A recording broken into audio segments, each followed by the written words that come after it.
मित्रों, आज के इस वीडियो में मैं आपसे चर्चा करने चल रहा हूँ हिजरी वर्ष और इस्लामिक कैलेंडर के संबंध में। बहुत से जो दर्शक हैं वो हिजरी वर्ष की शुरुआत कैसे हुई, क्या इस्लामिक कैलेंडर मोहम्मद साहब के समय में ही बना, इस प्रश्नों को लेकर के कई प्रश्न पूछ रहे थे। तो उन्हें मैं इस वीडियो के माध्यम से आप तक क्लियर करना चाहता हूँ। हिजरी वर्ष की शुरुआत पैगंबर मोहम्मद साहब के मक्का से मदीना की यात्रा, जिसको हिजरा कहते हैं, उससे होती है। 622 CE में पैगंबर मोहम्मद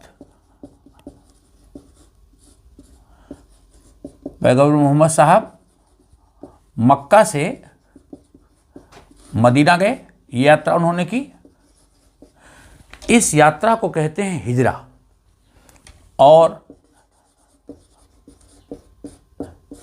अरब के इतिहास में ये एक नया मोड़ था। इसी घटना को इस्लामिक कैलेंडर की जब शुरुआत की गई तो काल गणना का वो प्रारंभिक वर्ष माना गया। तो इस्लामी कैलेंडर की शुरुआत मोहम्मद साहब की हिजरा यात्रा से होती है, जो 622 CE में की गई। मोहम्मद साहब मक्का से मदीना 622 में पहुंचे और यह है इस्लामी कैलेंडर का पहला वर्ष।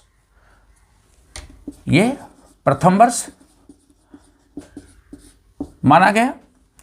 तो हिजरी वर्ष की शुरुआत 622 से होती है, 622 CE, जो ग्रेगोरियन कैलेंडर के अनुसार है।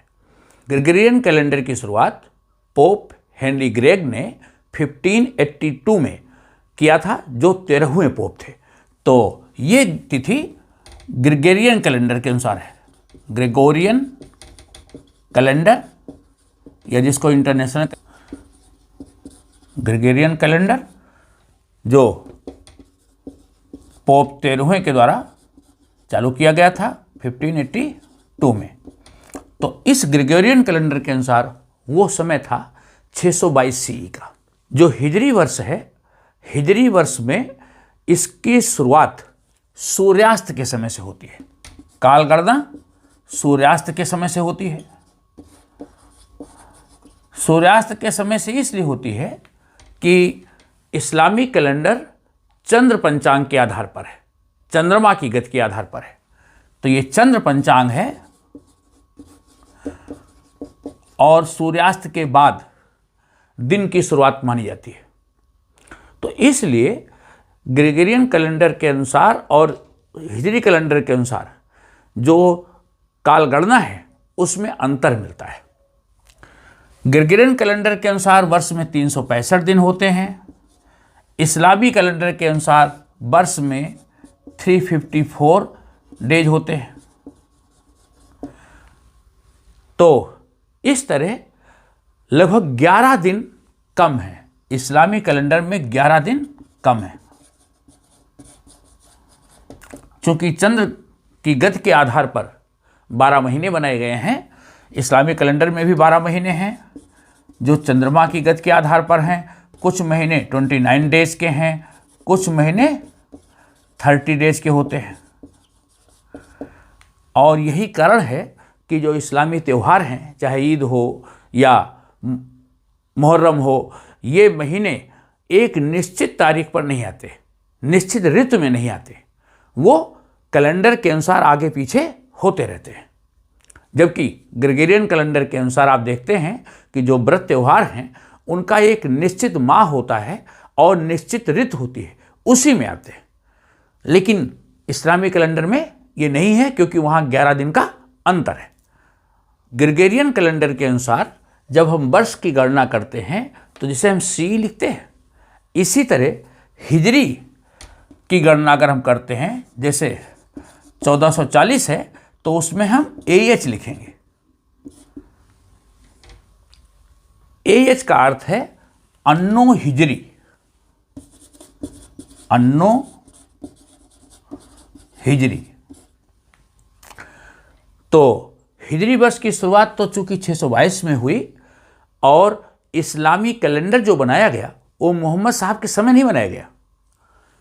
काल गणना इस्लामी कैलेंडर का जो निर्धारण वर्ष था वो तो जरूर मोहम्मद साहब के मक्का से मदीना यात्रा से संबंधित था, लेकिन इस्लामी कैलेंडर जो बनाया गया वो उमर जो खलीफा थे उनके समय में की गई।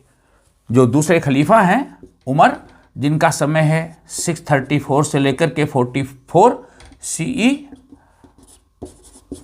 खलीफा उमर के समय में इस्लामी कैलेंडर बनाया गया और मानक रखा गया 622 की ये घटना।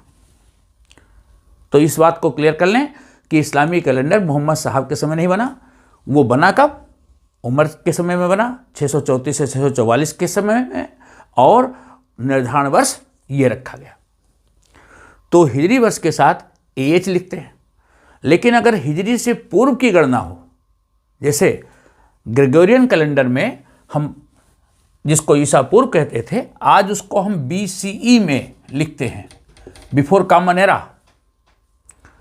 इसी तरह अगर हिजरी कैलेंडर के अनुसार हिजरी कैलेंडर से पहले की घटना है, उसका हम कालखंड निर्धारित करते हैं, तो उससे हम लिखते हैं BH, बिफोर हिजरी। AH अन्नो हिजरी और BH बिफोर हिजरी। ये बात क्लियर हो गई। अब इस्लामी कैलेंडर के अनुसार जो महीनों की गणना है, 12 महीने होते हैं। मैंने बताया कि 12 माह हैं। इस्लामी कैलेंडर के अनुसार दिन की शुरुआत तो सूर्यास्त से होती है और महीने की शुरुआत कैसे होती है? अर्धचंद्र के दिन से।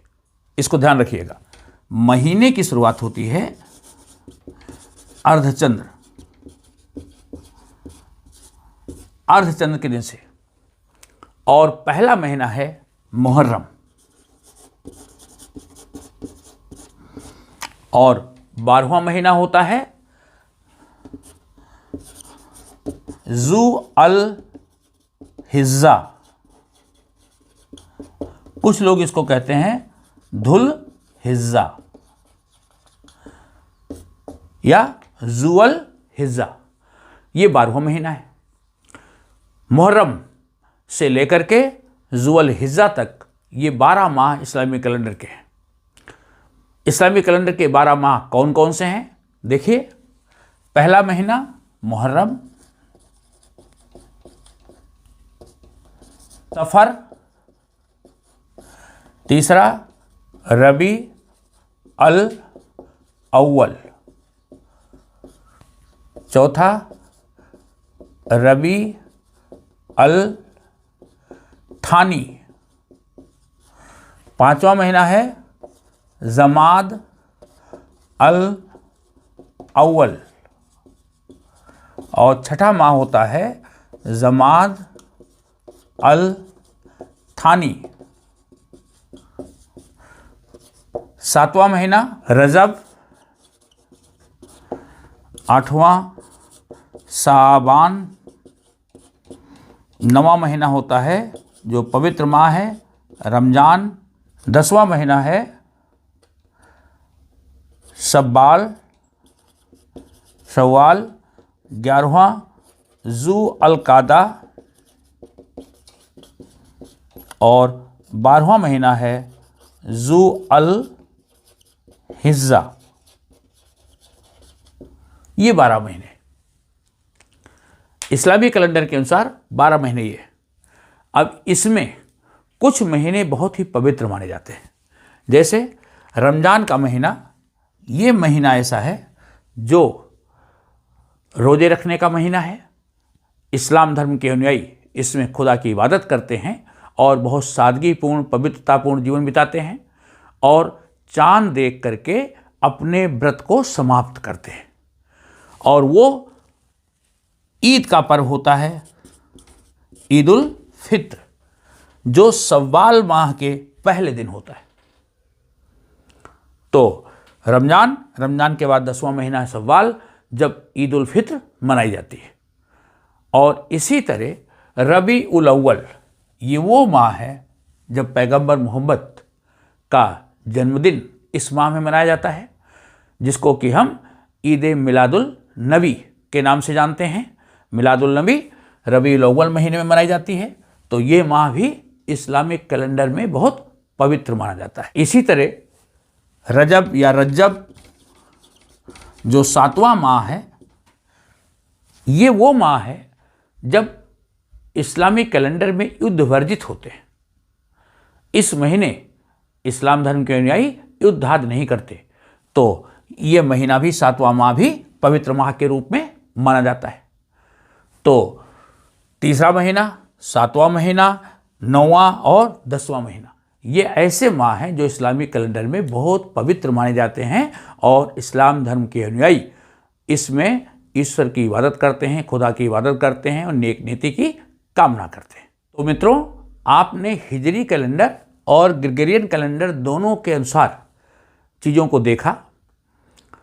कोई निर्धारित ऐसा मानदंड नहीं है जिससे कि ग्रेगोरियन कैलेंडर और इस्लामिक कैलेंडर की तुलना की जा सके, क्योंकि हिजरी कैलेंडर या इस्लामिक कैलेंडर 11 दिन कम है और वो 11 दिन का जो चक्र है वो चलता रहता है।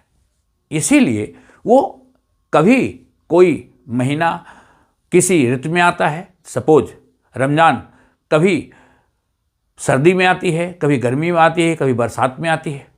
तो इसलिए ग्रेगोरियन कैलेंडर के अनुसार तिथियों की तुलना एक साथ नहीं कर सकते। ये 11 दिन का जो अंतर है, इस अंतर की वजह से होता है। ओके, तो आप इस बात को अच्छी तरह समझ गए होंगे। अब कोई प्रश्न नहीं शेष होगा। ये फिर भी कोई प्रश्न ऐसा है तो उसे आप व्यक्तिगत रूप से मुझसे पूछ सकते हैं। चैनल पर, सोशल साइट पर हमारे जा करके अपनी प्रतिक्रिया भी दे सकते हैं। आप इसे देखें, अपने मित्रों को भी शेयर करें, चैनल को लाइक था सब्सक्राइब भी करते रहें। थैंक्स।